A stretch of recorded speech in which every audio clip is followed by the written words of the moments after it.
Thank you to our sponsors: Butler Machinery, North Dakota Corn Council, North Dakota Soybean Council, Bremer Bank, Peterson Farm Seed, Crary Ag, and Farmers Mutual of Nebraska. Our AgWeek corn and soybean tour continues this week. We check out the corn and soybean crop in northeast North Dakota, where dry growing conditions accelerated corn and soybean development.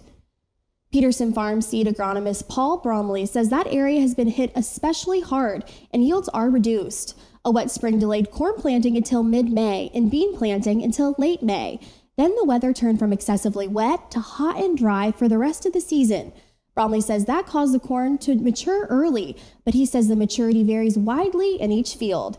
He says the dryness is also causing ear drop, so if farmers are seeing that, they might want to harvest their corn. Traditionally, right, we've always tried to get soybeans off and then corn is the last crop, but on years like this, sometimes it's the wiser decision to get the corn off, even if you have to dry it before the soybeans.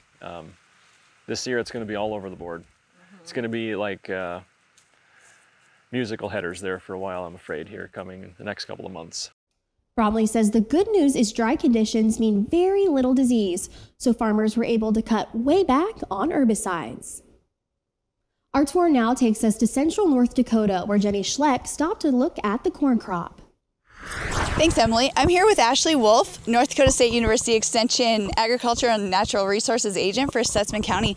And we're here with Field of Corn. Ashley, what can you tell me about the corn crop this year in this region? Yeah, kind of like we were even talking earlier. You know, it's been pretty dry out, drier than usual. We've had quite the long period of stretches here. Getting corn in late, it might have been a worry if we were going to harvest on time or not, or if we were going to get pushed back. But with how dry it's been, it's matured a lot quicker than we were expecting. So within the next few weeks, I can already tell you farmers are already thinking about harvest is on their mind, and they're going to get in on time for the most part. And with that dryness, are we seeing much of a yield below normal, or it seems like a lot of this has really taken off? Yeah, so that was a worry at the beginning of planting season, but with that heat, it's actually really made the corn prosper, and it's going to be about average. You know, there's going to be periods that's going to be a little lower than normal, but for the most part, generality, it's going to be about average. Any pests that we've had any concerns with this year?